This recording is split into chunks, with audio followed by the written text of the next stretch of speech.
I want to say a special Yash Koach to Mr. Shuli Halpert for always being available for families, yeshiva liaison, and has spent so much of his time in placing girls and boys that are struggling for yeshiva placement.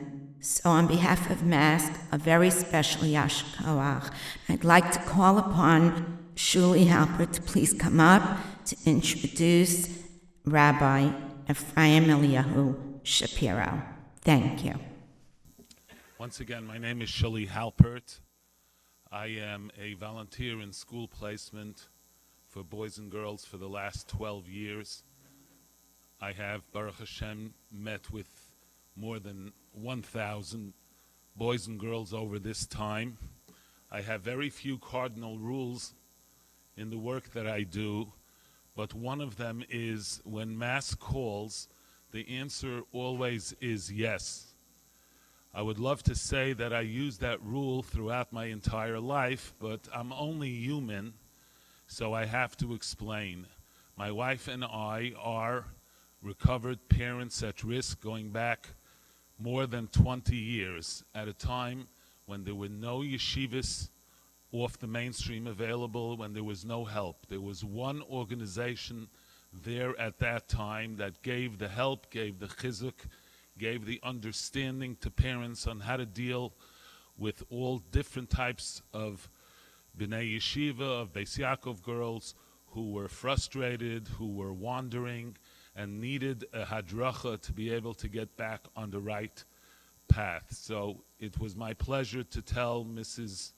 Ruchama Klapman-Bestritsky that I would be more than happy to introduce our esteemed Rav speaker, featured speaker today, her Rabbi Ephraim Shapiro. I will take just a minute or two of your time. We're laning the parshas in Sefer Bereshis, starting from Bereshis through Vayechi, and Kemat every single parsha has to do with raising children. There's such a diversity of different types of issues that our Avos, that Adam Rishon, our Avos, dealt with, starting with Cain and Hevel and ending with Ephraim and Manasseh, to understand that every child needs a hadracha of his own. I want to just touch on two very quick points. First of all, to be specific about today's agenda, school and the issues with children in school. Certainly, if not the number one, it's in the top 2 or 3 reasons why children start to act out with their frumkeit is because they are unsuccessful in school. You can break it down any way you want. Sometimes it's the oldest child where parents say to themselves, if I'm going to start with this now, how am I ever going to be able to raise the rest of my children? If I have a problem with a second or a third child, I'm starting to convince myself that I know what I'm doing because my first 2 children were very successful. Once in a while you have a ben or a baz sikunim, where parents are using theories that they used on their older children who are already out of the house, and they work to perfection, and you say to yourself, I'm going to use the same theories. Well, it's 20 years later, and there's been a violent change in the world in the last 20 years in every single phase, so you may have to make some changes.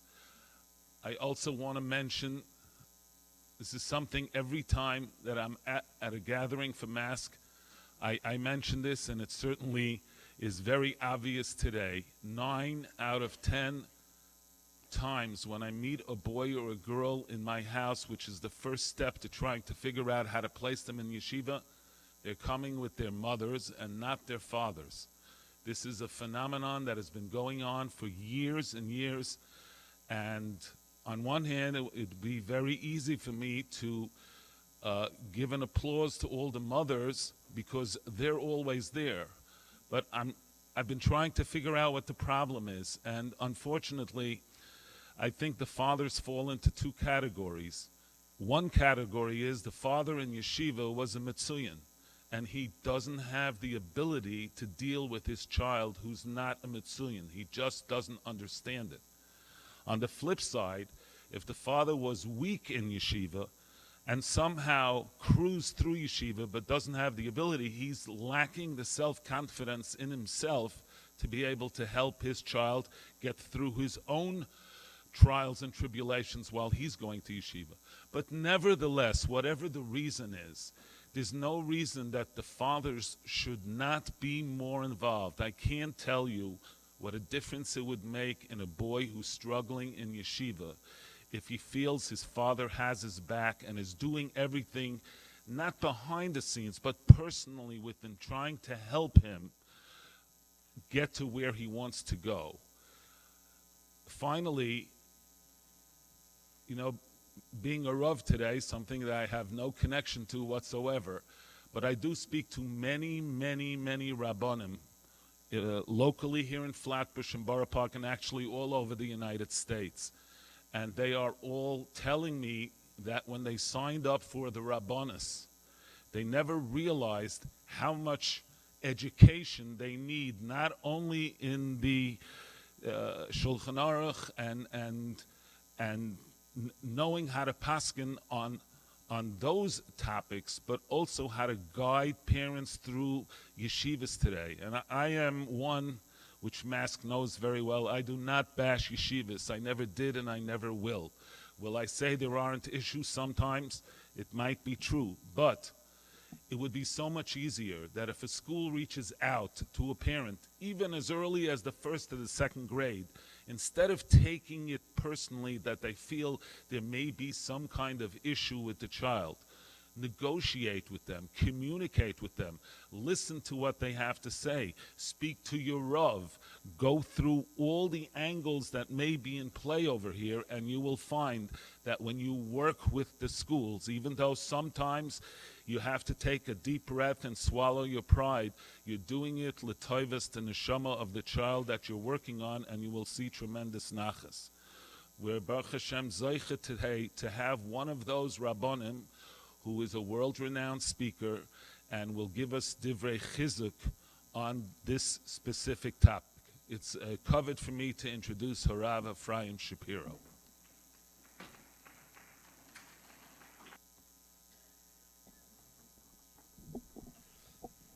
I'm very, very grateful to my achsanya, which is both Mask and the Yad Malky Legacy, for inviting me and for allowing me to be here. It's a very, very big covet for me, and I hope that when we speak together this afternoon, we'll give each other chizuk and we'll try to come away even better and feeling more fulfilled than when the day started. I understand certainly until now that's the way it's been, and I hope that it will continue. Again, I'm grateful to Mask, and I'm very grateful to the Yad Malky Legacy for giving me this opportunity. I wanted to thank one person, but I think that one person just walked out of the room. So hopefully either that person will walk back into the room or somebody will get that person, but maybe this way that person won't be embarrassed. I want to make it clear, maybe I should wait a second.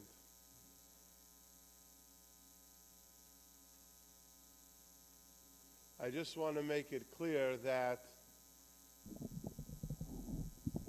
while I'm very, very grateful to everyone that's here, the reason that I came and the one that I feel deserves the greatest, greatest credit is Mrs. Ruchama Clapman.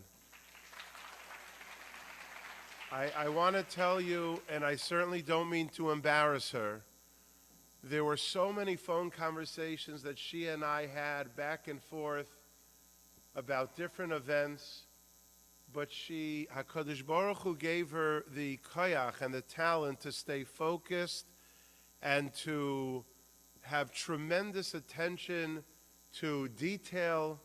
And I really want it to be said clearly, Berachel B'Tchak Tana, that I am here because of her.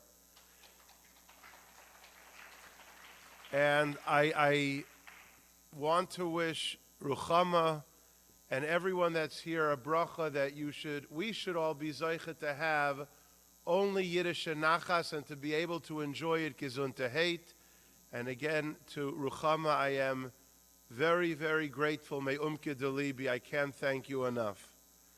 The one word that every person is called universally is the word Adam.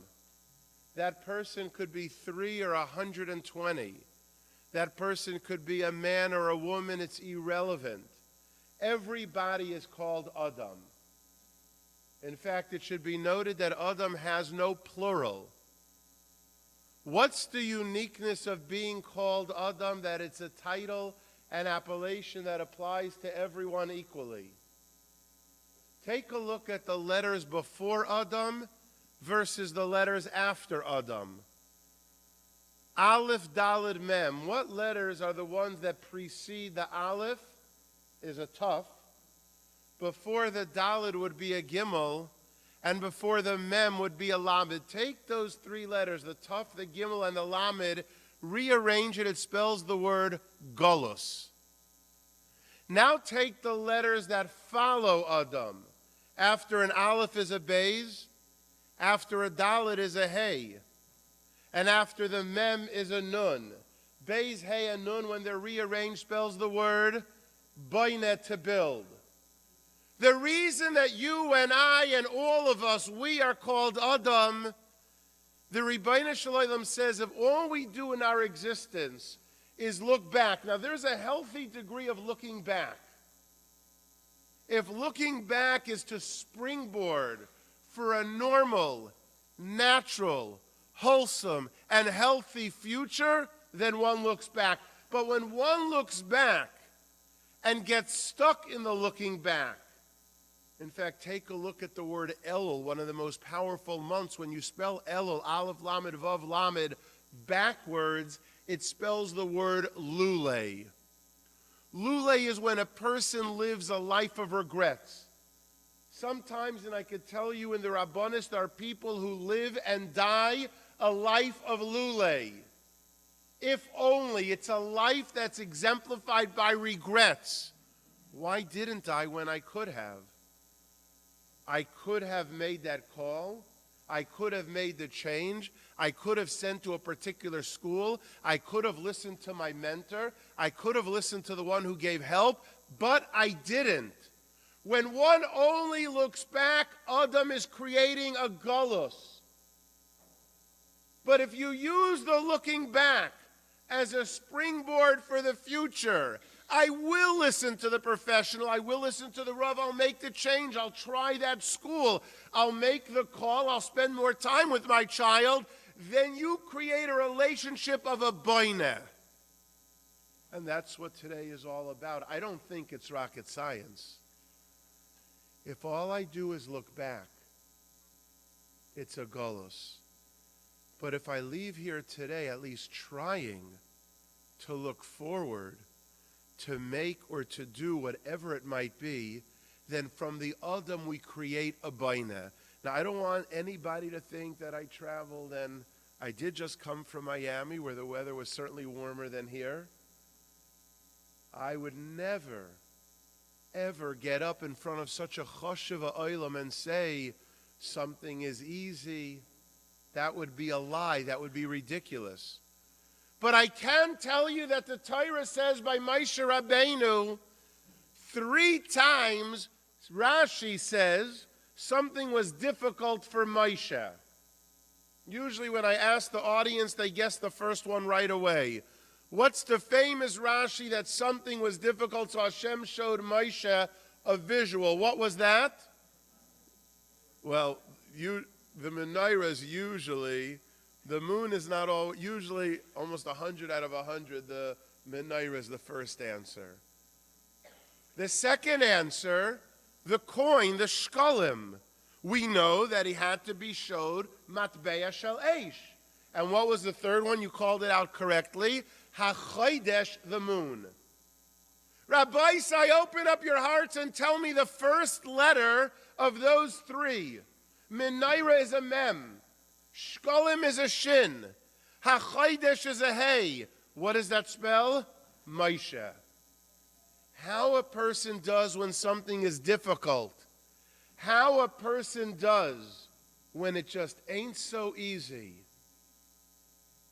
how a person does when they feel sometimes that the odds are insurmountable. That's who you are. I don't tell anybody about myself by something that's easy or second nature. But how a person does, Moshe Rabbeinu, his name, Minayra Shkolim HaChodesh. In fact, take a look, if you will, for a minute, at the last letter of those three. What's the last letter of Shkolim? Is a mem, HaChodesh is a shin, and Minayra is a hey. It spells Moshe again. How you do from the beginning through the end, that's who you are. We could either make a decision, I'm just going to go ahead and have that life of regrets, not make the change, not join a program, not do something meaningful. That's not Moshe, that's Golus. But when a person realizes that it's not so easy, but that's who I am, I'm not going to keep listening or thinking. And don't make a mistake. Peer pressure is a very real and tangible thing. But I could tell you, as I said a few moments ago from being in the Rabbanis, sometimes peer pressure, or what my neighbors are going to say, what is someone going to think when I put my child in this school, or choose this path of chinuch, or make decisions that may not seem so popular? We sometimes get concerned and maybe even overly concerned. But I try to remind myself to stay focused, and Moshe Rabbeinu is from the thing that comes with a difficulty. It's not so easy. It's a challenge. But at least I'll try. Minayra Shkolim HaChodesh. First letter, end letters. It is exactly who you are. A number of years ago, a friend of mine in South Florida wasn't well. And when that friend was starting treatment for his illness, in the very beginning, the nurse practitioner walked in and told my friend, who was also a rabbi, Rabbi so-and-so, be positive. And my friend told me that he was very taken, very upset that the nurse practitioner came in and told him that. He turned to her and said, you come in as I'm about to start treatment and tell me, says my friend to the nurse practitioner, to be positive? I've been positive. I've given strength to my constituents. I've held it together. You're out of line for telling me be positive. She turns to my friend and says, chill out and relax.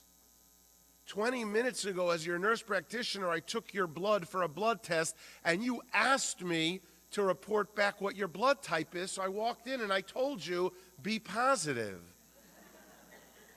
But without greater detail, that's exactly how the story went. But the nurse practitioner is spot on correct.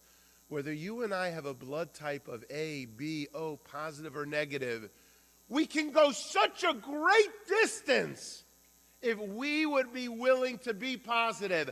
I'll repeat and reiterate again. I know sometimes it's not easy. And I know sometimes it's a great challenge, and sometimes it smacks in the face of peer pressure and what the neighbors will think, and even a potential future shidduch. But if we together would be willing to be positive no matter what our blood type is, if we would be willing to take a look even in face of a difficulty or a difference, then we would truly be emulating Moshe Rabbeinu. We'd be able to leave here today and say, as an Adam, we look back in order to build. And I don't know about you, but I want the Ribbono Shel Olam to put me in the camp of being a Baina. People love saying that the word Yisrael stands for Yesh Shishim Ribui Oisiyos LaTorah, Yud Shin Reish Aleph Lamed Yisrael. I don't want to abuse my privilege of calling on the audience, but I'll take another crack at it. While people love saying that's what Yisrael stands for, does anybody have a major, ginormous problem with that? Yesh Shishim Ribui Oisiyos LaTorah. Anybody from either side of the Mechitza? I'm sorry? There are no 600,000 letters in the Torah, and you don't need a Google search for that. There are approximately 300,000 letters in the Torah half. And yet everybody and their twin likes walking around saying, Yay, Shishim, Ribu, Yosei, Sadara. It's not true. The Shefa Chaim, the Kloisenberger Rebbe, Zechusa Yagan Aleinu explained, you know that if two letters in the Torah touch each other as my fingers are representing, the Torah is pasul. Letters are not allowed to touch each other. I need a space between the two letters. If a space is missing and the letters are touching, it's not a kosher Torah. Now, Rabbi say if there are 300,000 letters, then there are 300,000 spaces. Yei shishim ribu yisrael Torah does not mean there are 600,000 letters, because there ain't. It means there are 300,000 letters and 300,000 spaces. And that is what makes the Torah a kosher Torah. And you know that you and I are represented by a letter, as are our children. You think every day the child is a letter? Some days the child is the space. It might be a day, it might be a week, it might be many months. One day it might be one child on one particular level, and the next month a different child. Yei shishim ribu yosei la Torah means for Klal Yisrael and the Torah to be kosher. The fact is there are letters and spaces, and I want to remind myself that which is a space today is tomorrow's letter. If I am willing to be positive, if I am willing to look to be a baina, if I am willing to look to emulate Moshe even when it's not easy, or should I say especially when it's challenging and difficult. There are not 600,000 letters in the Torah. There are 300,000 and 300,000 spaces. And what makes us a unit are the letters and spaces. And everyone on one level or another will feel a child is a space or a child is a letter, and today's space is tomorrow's letter. You just have to be positive. Years ago, there was a particular yeshiva that was having a very difficult time with their 11th grade, I believe, the 11th grade boys. How should I say this nicely? The boys had a reputation of being extremely, extremely wild. In fact, the yeshiva would get a rebbe who would come and go. No one would be able to remain for any reasonable amount of time. They were just extremely wild, and they were totally out of control. One day, a rebbe comes, and he's exceptional. Days become weeks, which becomes months, which becomes the remainder of the year. And the Rebbe literally turns the class around. He literally has them hopping and learning and kishreines and asmada and orangutan kite. And on the final day of the year, only after the Menahel got the reassurance from the Rebbe that he was coming back next year, he asked the Rebbe, how did you do it? This class had a terrible reputation. Rabbeim came and left. They couldn't leave quick enough, and you stayed. How were you so matzliach? And he looked at the Menahel and said, with tears, you know, I knew their reputation of being out of control, vil, difficult. I knew it all. But on the first day when you gave me the lesson plan book, next to their name, you gave me their IQ number, 158, 181, 176, 169. And I was so incredulous that although they're out of control and difficult, they're geniuses. I, as a mechanech, understood it's based on the Shalah HaKadosh, which I'll get to in a minute. You gave me geniuses. I spoke up to them. I validated. I recognized. I acknowledged. And when I spoke up to them, they in turn spoke up to me. And it became me to them to me, me to them to me. We spoke up to each other. I turned them around on the drop of a dime because I realized based on their IQ numbers, they were geniuses. At which point the Menahel, I guess he couldn't hold back his laughter, said, and I tell you the way it happened, those numbers next to their name Those were their locker numbers, not their IQ numbers. But I'll show you in a minute from the Shalach HaKadosh, and I've said this literally in audiences around the world, it doesn't make a difference. You could quote me on that. Locker numbers, IQ numbers, who cares? This Rebbe went ahead and he saw the potential, granted he thought it was the IQ number. He saw a space and he looked at a letter. He looked at a letter and he was willing to be positive. He saw an Adam and he created a Baina. What difference does it make, IQ, locker?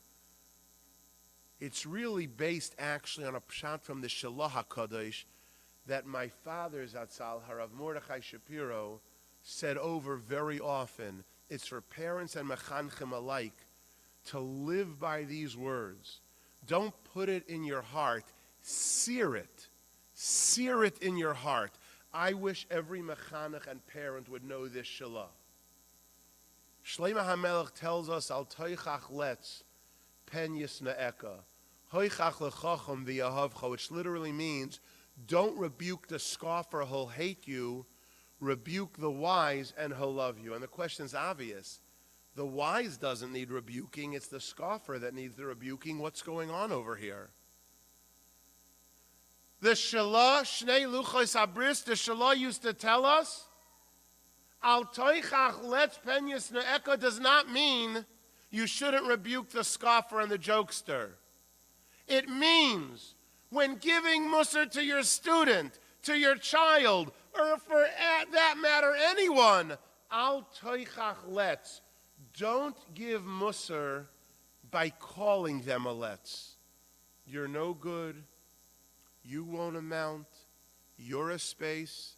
I can't believe that was on a test. That person may end up hating us. Hoichach lechacham.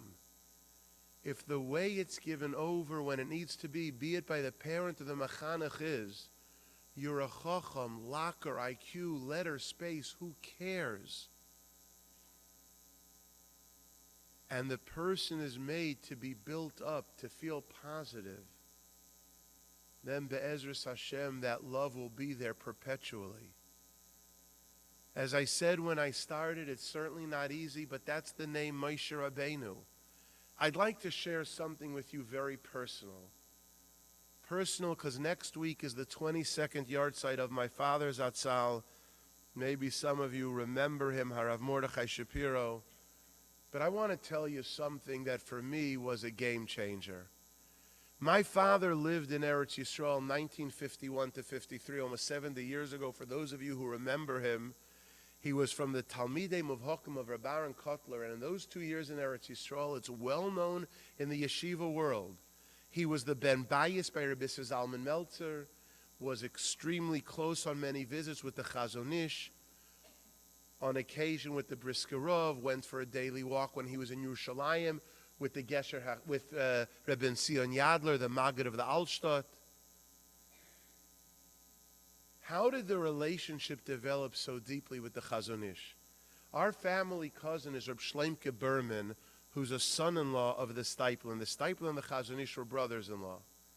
I'm going to share with you what happened when my father got to Eretz Yisrael and almost 2 years later when he left. His first visit with the Chazon Ish and his very last. And in my opinion, it's what today is all about. On that first visit, it was Shabbos. The Chazon Ish's nephew by marriage, Reb Shloimke Berman, our cousin, brought my father. So here's the scene. The Chazon Ish, the Gadol Hador, is at the head of the table. Here is my father. Here's Reb Shloimke. Shabbos afternoon. And he turns to Reb Shloimke and says, what time is it? That's what the Chazon Ish asks Reb Shloimke. My father was taken aback by that question because the Chazon Ish did not use the Erev in Bnei Brak. And by extension, neither did his nephew Reb Shloimke, so he wouldn't be wearing a watch. So why did the Chazon Ish ask him what time it was? Then my father remembered when he was in America, they told him The Chazon Ish had the most beautiful, magnificent way of giving musar. If he wanted to say something to you, he would say it to the other person for you to pick up on indirectly. Could you imagine if we would all implore that today? I melt when I think about it. So my father looked down at his own wrist and he saw he was wearing a watch, and that was the Chazon Ish's way of telling him he shouldn't be wearing the watch. In fact, right before my father was nifter and I was visiting him in the hospital room in Miami Heart Institute in South Florida, he was recounting that story, and he says, I want you to know, Ephraim E, every day of my life I thank the Ribbono Shel Olam that I had the chachma and the wisdom in the presence of the Chazon Ish for the first time to realize he meant me. So my father took off the watch from his wrist, as I'm doing now, and he handed it to the Chazon Ish. The Chazon Ish broke out in a huge smile. He took the watch and he put it on a bookshelf behind him. And he turned to my father, having his watch, and said on Shabbos, Gut, Reb Mordcha. Itzter v'sechob ayre mashken. Now that I have your watch, which belongs to you, I know you're going to come back and visit me again. You have to visit me again. After all, I have your watch. I have the cassette tape where my father, after saying that story, starts to cry, and through dema'is he says, that way of the Chazon Ish speaking to me, of building me up, of being positive, of creating a baina, viewing a letter, that way of the Chazon Ish speaking and addressing created that I ended up visiting him more than 150 times in a private visit, just him and the Chazon Ish. Tell me somebody else that, when I speak to my children, do you know what it means? Sometimes I have to read in a book that somebody had a great-grandfather who in the Zivik Shlishi in Bialystok went and did sponge in the Makolet, who knew somebody who lived down the block who took a train who once saw the Chazon Ish. I didn't grow up that way. My father had 150 private visits with the Chazon Ish. Why? Because of the way he spoke, he believed, he built, he encouraged. Can I tell you, fast forward 2 years, my father is Zegen Zich and saying goodbye to the Chazon Ish? The Chazon Ish told my father the following story. My father was leaving back to America. I'm sure it was very emotional. Now, I know you've probably heard the story with their blazer tells her. It's a famous story, but I'm telling you firsthand, the Chazon Ish told it to my father on his last visit. Somebody very wealthy once went to tells her, blazer tells her, I have a daughter in Shidduchim, I'm a wealthy man. Who's the best bacher here? The Rosh Yeshiva blazer tells her, looked at that boy and said, he's the biggest Meshunadik Abal Kishrin, and that boy is my Ben Yochid. What? I could have for my daughter the Ben Yochid of her blazer tells her, Rosh Yeshiva didn't know what to do with himself. 10 minutes later, he saw someone else who was mamish hasmada off the charts. He never saw such hasmada. Who is that? That boy, that masmid, das is my Ben Yochid. I am telling you, the Chazon Ish told my father, and I'll make it short. He repeated that about 4 boys that the Gvir singled out, and about each of them he said, das is my Ben Yochid. He finally took a Ben Yochid as an only child. He took a look at Reb Blazer tells her, and he said, how could there be? A Ben Yochid is an only child. And he looked at this Gvir and said, in my yeshiva, there are 400 Talmidim, unichab 400 B'nei Yechidim. My father left crying for 2 reasons. The Chazon Ish and his wife did not biologically have any children. Yet the entire world were the children of the Chazon Ish. Why? Because he viewed every child, Ben Yochid, Ben Yochid, Ben Yochid, Ben Yochid. And my father would say, look at his first visit and look at his last visit. Za'oto davar. Looking at the Ben Yochid, believing in them with whatever the difference or the difficulty or the challenge might be. I want to tell you, when my father came back, he was mechadish the following 30-second thought. I've said this to people all over, and they really feel it impacts them. Moshe Rabbeinu had two sons, Gershom and Eliezer. When the Torah is talking about them, the Torah says, and listen to these words, Shem Echad Gershom, V'Shem Echad Eliezer. I see you're nodding. You understood it quite well. Grammatically, it should say Shem Echad Gershom, Shem Hasheni Eliezer. Moshe Rabbeinu was teaching us that you could have 2 children or 22 children. Echad, echad, echad. That's my father's own chiddush, and since next week's in the art side, I want to say it l'zecher u'l'ilin nishmasai. If I, Ephraim Eliyahu, and those who care to still listen, would view every child, every Talmud, everyone that we meet, as that Ben Yochid, Shem Echad, Shem Echad, Shem Echad. You know, Avraham Avinu this past week had a tent. Everybody knows his tent was open from 4 sides. Why? Because the Torah has 4 sons. Chacham, Rasha, Tam, Sheina, Yadei, Lishol. You know why the tent was open from all 4 sides? This ain't a cookie cutter. Avraham Avinu had a tent open from 4 sides because Chanoch le'na'ar al pi darko. And the way I speak to this one, I speak to this one, and different, everything. And by the way, you know my father would bring a beautiful proof? What's the name of the Tefilah that Avraham Avinu established? Shachris. The Sar Shalom Mibel said Shachris is spelled Shin, Ches, Resh, Yud, Saf. Watch my hand. Letter number 1 is Shin, and letter number 4 is Yud. That stands for the son, that's She'eno Yodea. Letter number 2 of Shachris is Ches. Which son is that? Chacham. Letter number 3 of Shachris is Resh. Which son is that? The Rasha. The last letter of Shachris is a Tuf. Which son is that? The Tum. When it says that Avram established Shachris, the Sar Shalom Ibel says he reached out to everyone with the difficulties, with the challenges, with everything.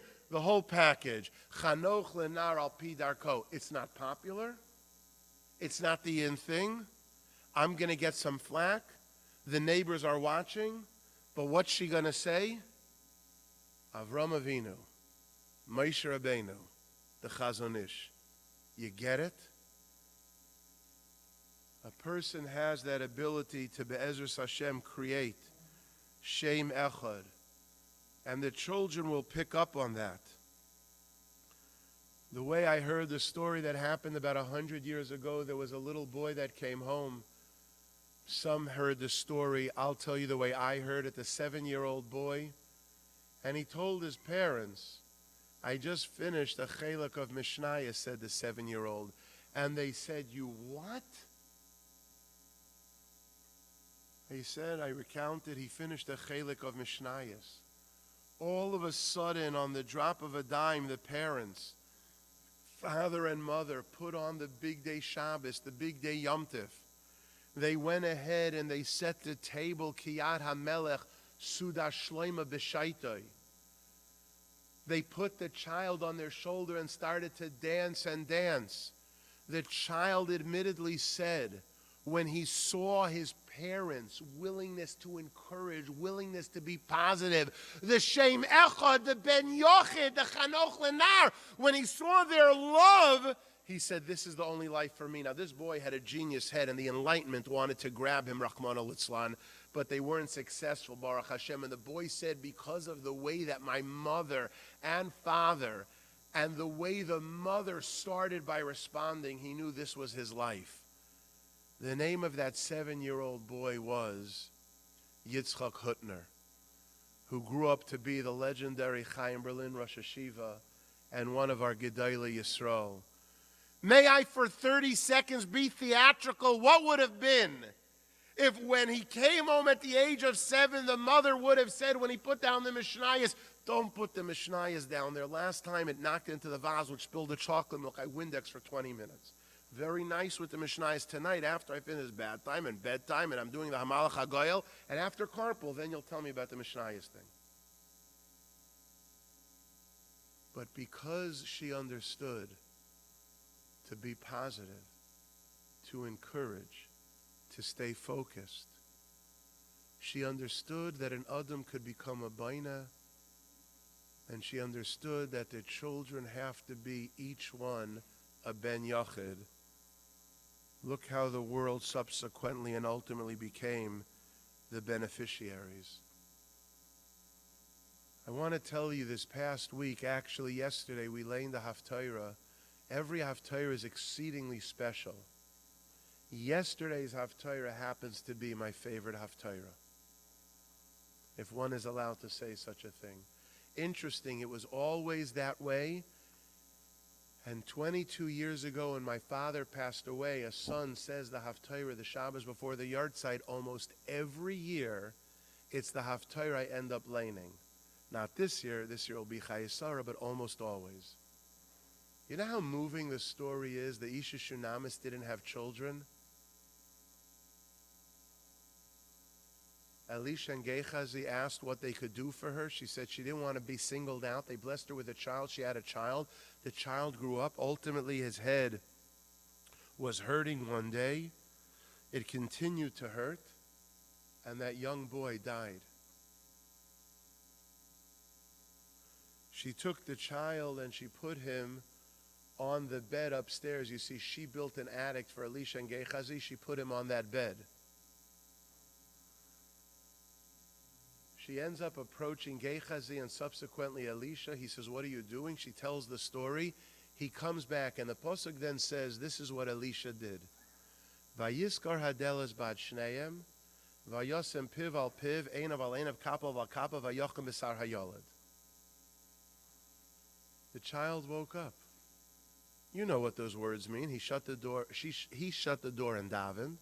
Piv al piv, einav al einav, kapav al kapav means CPR. Eye on eye, mouth on mouth, palm on palm, and the child's flesh became warm. The child was revived and woke up.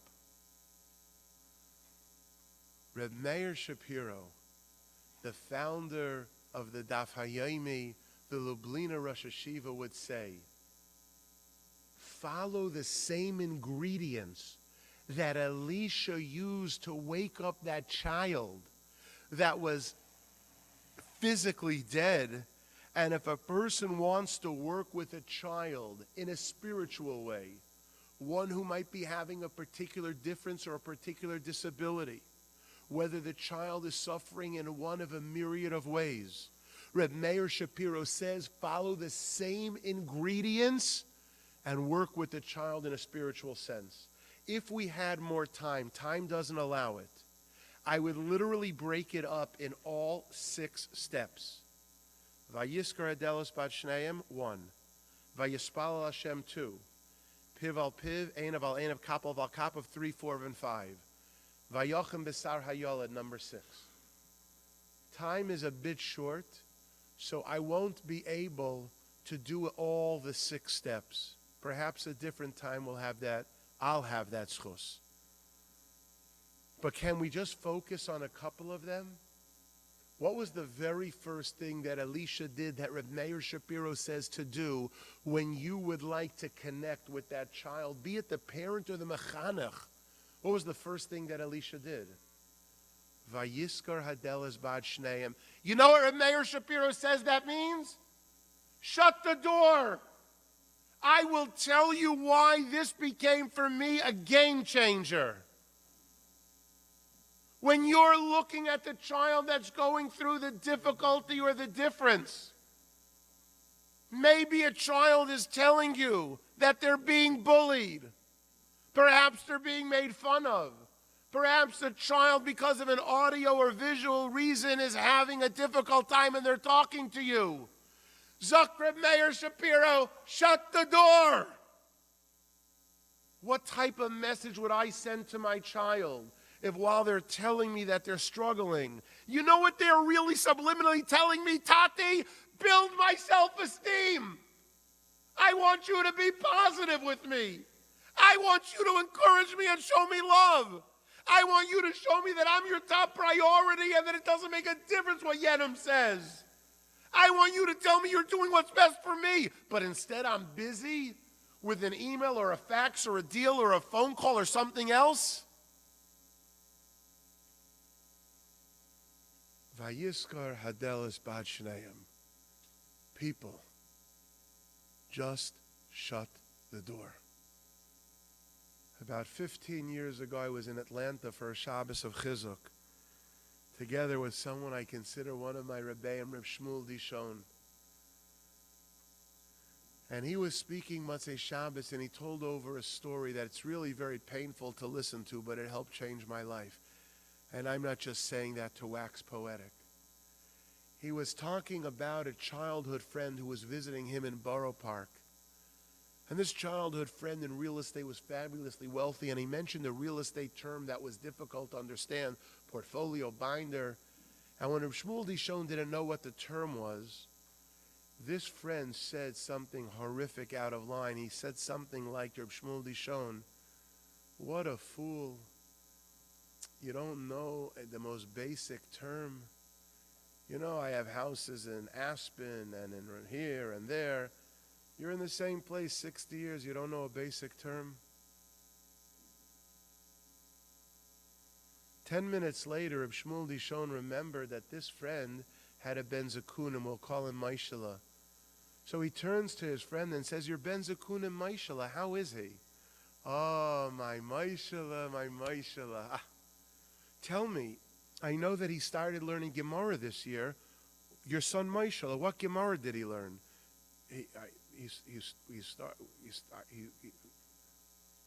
One of the Masechtas. "Tell me something. Is anybody bullying him? What Navi is he learning? Who's his favorite Rebbe? Who are his two closest friends? Did he learn Hilchos Sukkah this year? How did he do on last week's Chumash test? Not only guy couldn't answer, he shattered his teeth. He didn't know anything." Reb Shmuel Dishon, in his inimitable style, looked and said, "I'm the fool. You have a child. You have a Ben Yachid. You have a letter. You have a Baina. And you can't tell me anything about him? Shame! Who's the fool?" I came home the next day to South Florida. By supper, it may sound archaic, but supper by us is Kodesh HaKadoshim. It's time that you don't do anything else.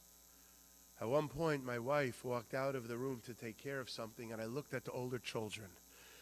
And in warp speed, I said to them, "I have quick questions to ask you before Mommy gets back into the room. Do not ask me why I'm asking these questions, or don't discuss when Mommy gets back into the room. But I just need to make sure this is who your Rebbe is, this is how you did in Chumash, and this is the Navi that you're learning." And Baruch Hashem, I got the answers right. Vayiskar Hadelas Bad Shnehem. Parents, Mechanchim, letter, space, locker, IQ. Shut the door.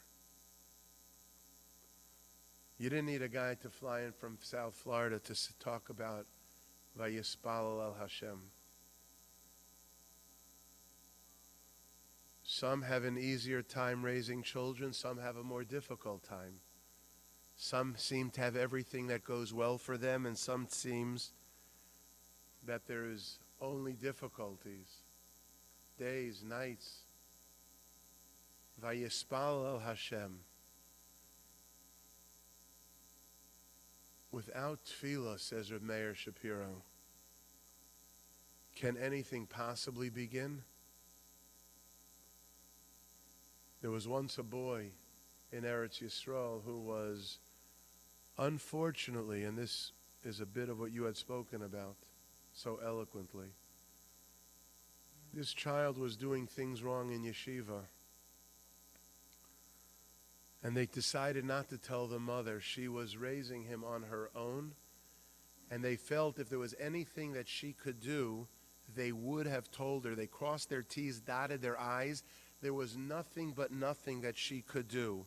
And so they figured, why cause her unnecessary pain and angst? Anything to do, we would have told. Nothing to do. The boy crossed the line and they threw him out of yeshiva. The mother who's raising the son by herself goes to the Menahel and says, "Why didn't you tell me? We crossed our T's, dotted our I's. We had board meetings. If there was anything you could have done, we would have told you. There was nothing that you could do. And we didn't want to cause you unnecessary pain." She looks at them and said, "Nothing I could do? I could have davened. You stopped me from davening. Let's go to the Gadol Ador of Michal Yehuda Lefkowitz." a number of years ago, obviously, and see who's right. They went to the little room, the Kodesh HaKadoshim. Reb Michal Yehuda sat at the head of the table. The mother was here. The Anhala was here. They each presented their side. And Reb Michal Yehuda looked at the Anhala and said, she's right. And I'm paskening lahalacha, you put him back in yeshiva. You can't stop a Jewish mother from davening, Vayispalel el Hashem.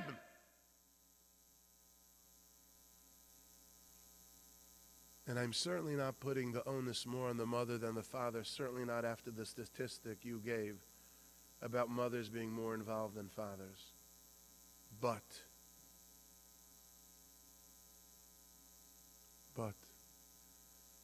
Miyale Bahar Hashem, Umiyokum Bimkaim Kadshay.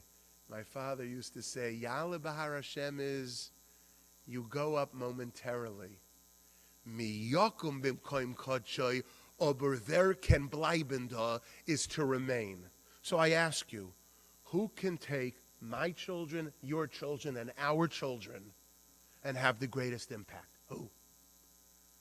The word Ya'aleh, Yud Ayin Lamed Hey, has the numeric value 115, 115. The word Yakum, Yud Kuv Vav Mem, has the numeric value 156. What's the numeric differential between 115 and 156? 41. A Jewish mother is called an aim, Aleph Mem. The aim has the ability to take the child and make something from Yaleh into something from Yakum. That's Vayispal al Hashem. As I mentioned, time doesn't allow us to go into Piv al Piv, Einav al Einav, Kapav al Kapav, although it would be nice on another occasion. Piv al Piv, speak a way they understand. Einav al Einav, see things from their perspective. Kapav al Kapav, recreational compatibility. I want to talk about the last one to conclude.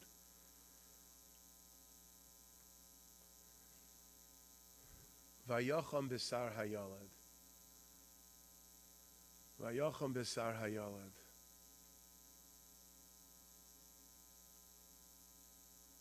You just heard earlier, I'm sorry I keep referencing your words, that yours were so to the heart and so spot on correct. And I do remember the last time we had a conversation and who it was about as well. If we would all learn the art of giving more chamimus, the love, the warmth, the encouragement,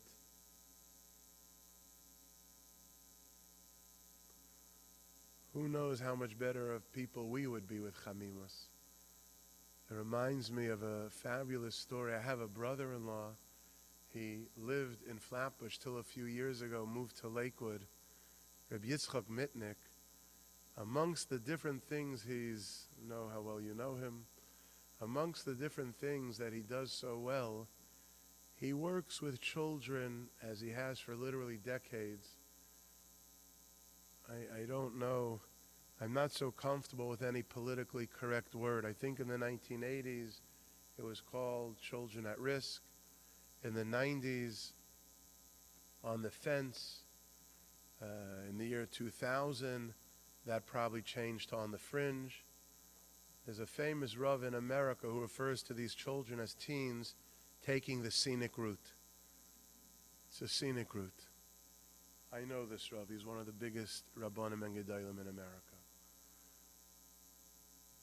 There was a family, a very well-to-do, a very choshev family in America that brought their son to my brother-in-law, Rabbi Yitzchak Mitnick, when he lived not far from here, and said, Rabbi Yitzchak, work your magic with our son. I'm going to make up a name for the son. Let's call him David. The date is very important. They brought David on Rosh Chodesh Tammuz. My brother-in-law wanted to show David that chamimus, vayacham b'sar hayalid. It's what Mayor Shapiro says. The next day was Beis Tammuz. Down the block from here and there was Landau's, the Minion Factory, wonderful Makom Tairu Tefilah. There you buy an aliyah for just a few dollars. My brother-in-law decided to buy for David an aliyah to show him chamimus, to build him as a ben yachid, to show him he's a Shem Echad, to create a Boineh. It comes time for the aliyahs, and my brother-in-law says $5. Somebody from the other side of Landau says $10. That's unusual, so my brother-in-law says 20, 30, 50, 80, 90. It started to sound like it would be a bidding war for Psicha Ne'ilah of Yom Kippur. These aliyahs go for a couple of bucks. Somebody went over to my brother-in-law and said, Rabbi Yitzchak, give up. You're bidding against a Lubavitch Chassid. Tonight, Gimel Tammuz is the yahrzeit of the Rebbe, and this guy's going to Eretz Yisrael, and he wants to buy in the schus of the yahrzeit of the Rebbe Shlishi. He should have a safe trip. That's all my brother-in-law needed to hear. My brother-in-law, if you know him, is a large, imposing fellow physically.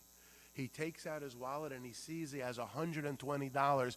He bangs on the bima, $120 shlishi. David felt the love, the chamimus, the warmth, the encouragement. The self-esteem was rising and rising.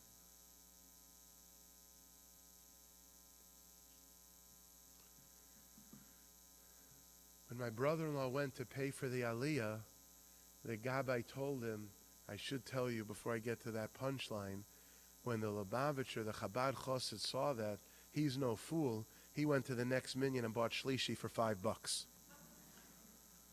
When my brother-in-law went to pay, the gabbai told him, Rabbi Yitzchak, it was paid for already. That man putting away his talis and tefillin paid. My brother-in-law went over to a man in his mid-50s and said, I don't know you. You paid? He said yes and introduced himself.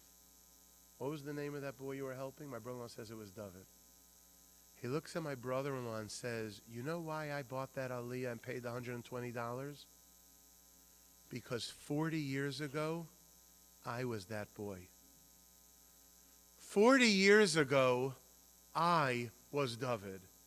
But I didn't have anybody 40 years ago to build my self-esteem, to be positive, who was willing to believe in me, who was willing to see a space and believe in a letter, who was willing to see Adam and be a baina. I didn't have anybody. And when I saw what you did for that boy, when I didn't have anybody 40 years ago to do it for me, I wanted to buy that aliyah and have your mitzvah. I followed David's life. He, Baruch Hashem, turned it around, and he married a wonderful Bas Yisrael. I wasn't at his chasna, but in my bedroom, the night he got married, I called my friend, and on the phone, I was dancing and dancing, listening to the music in my room, through and with David, who, Baruch Hashem, made it happen. Baruch Hashem, as I said when I started, I'm so grateful to Mask for allowing me and giving me the opportunity, to Yad Malky Legacy for giving me the opportunity.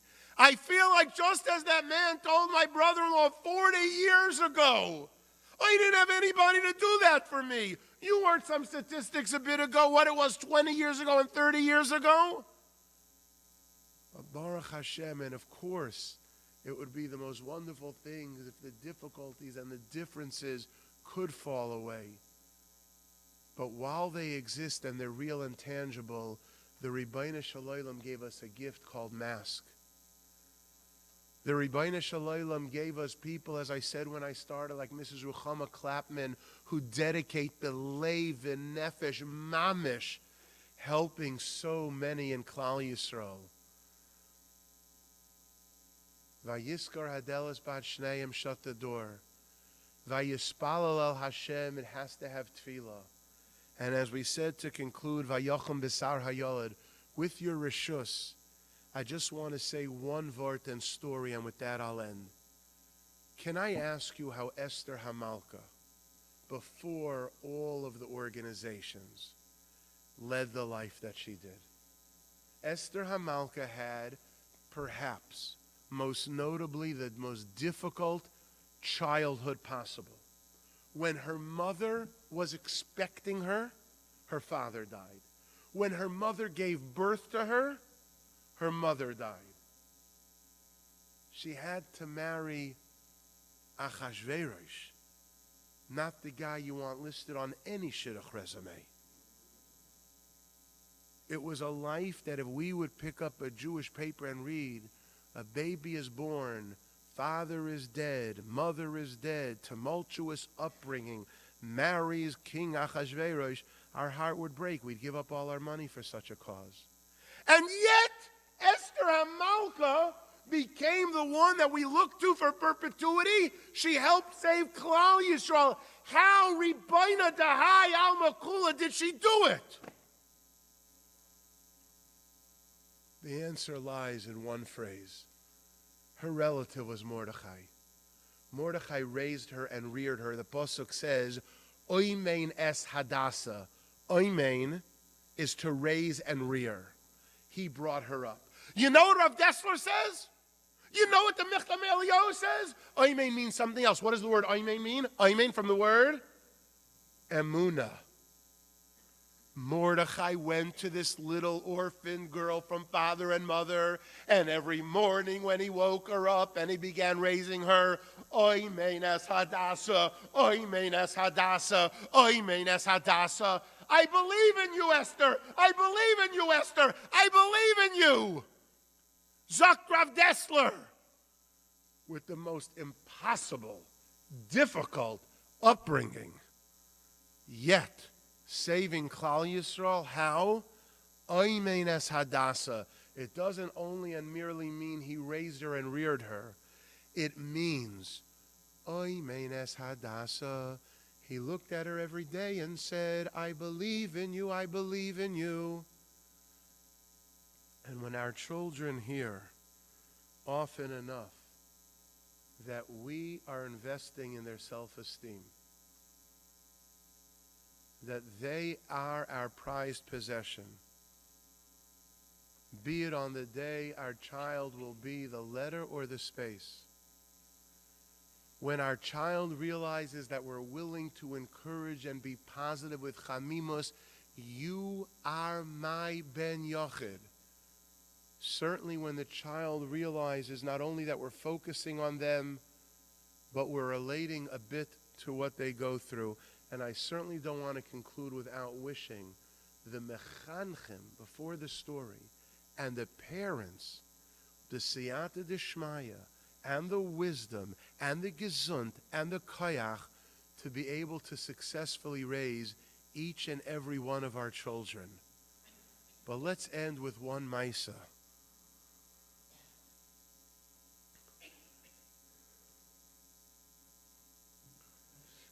I realize that I'm at risk for saying the story if people start nodding their heads, not because they're falling asleep, but because they know the story. I wouldn't be surprised. In the summer, on one of the sites, I don't know tons about technology, it went viral, and literally, I think hundreds of thousands of people saw it. If you didn't, I'm not sure why not, but I'm honored because I hope you are empowered by the story. And if you did, please grant me just 2 minutes to conclude with the story. I'm sure many of you know it. 40 or so years ago, boys in yeshiva were doing what they should not have been doing. They were playing prank phone calls, phone scams. If you don't know what a phone scam is, that's hard to believe, but a phone scam is a phone scam. Only they took it to a very bad level. They called different gedolim and moirei hayra'ah and made up bogus questions. And it was one boy's turn to call Reb Moshe Feinstein. 11:30 at night, he called Reb Moshe, and the Rebbitzin said, the Rosh Yeshiva is sleeping, should I wake him up? And the boy said yes.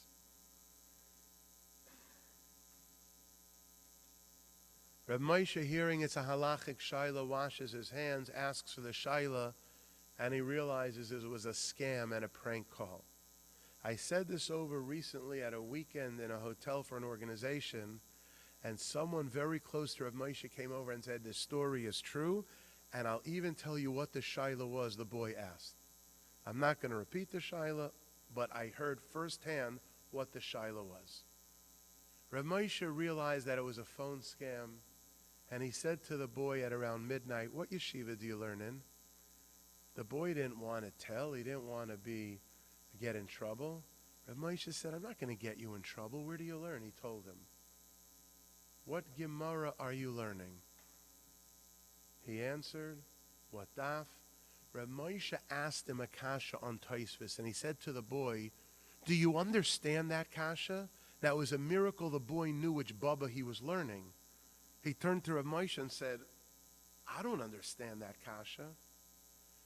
Reb Moshe, without a Gemara, taught the boy Gemara, Rashi, Tosfos, word by word, line by line, the entire Amud.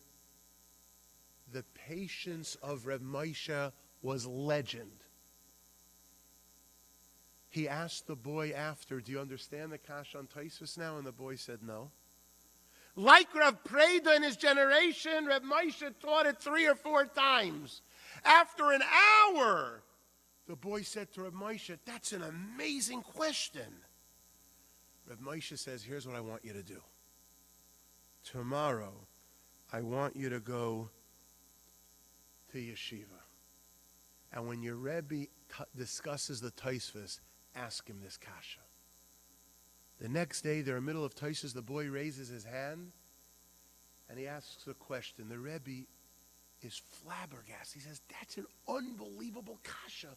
Where'd you get it from?" He says, "Reb Moshe Feinstein."